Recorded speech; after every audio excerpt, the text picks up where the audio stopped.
احنا داخلين على اعظم ايام السنة، احنا داخلين على اعظم ايام السنة.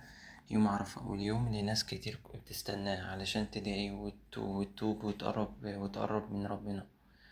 بس عمرك فكرت انك ممكن تكون واقف تدعي وفي قلب امك زعل منك، في قلب ابوك زعل منك، في قلب اخوك زعل منك، في قلب اختك زعل منك، في قلب اهلك عموما زعل منك،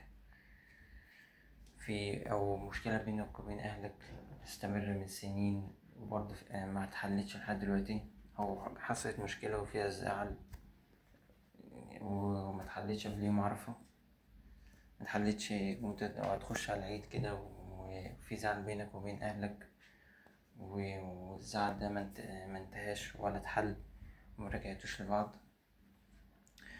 احنا احنا بقينا بنهتم نصوم يوم عرفة ونقوم الليل وننزل استوريات دينية، بس نسينا حاجة مهمة جدا، إن رضا ربنا بيبدأ أحيانا من رضا أهلنا.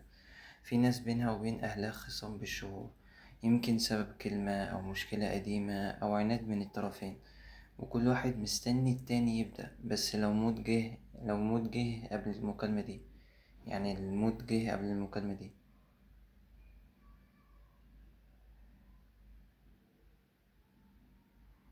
تخيل تدخل العيد وأمك زعلانة منك، أو أبوك نفسه يسمع صوتك بس الكبر مانعك. العيد مش لبس جديد ولا خروجات، والعيد الحقيقي إن قلبك يبقى مرتاح.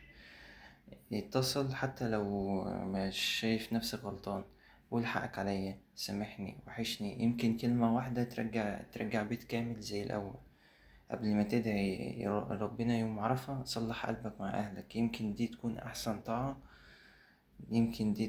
طاعة تعملها السنة دي.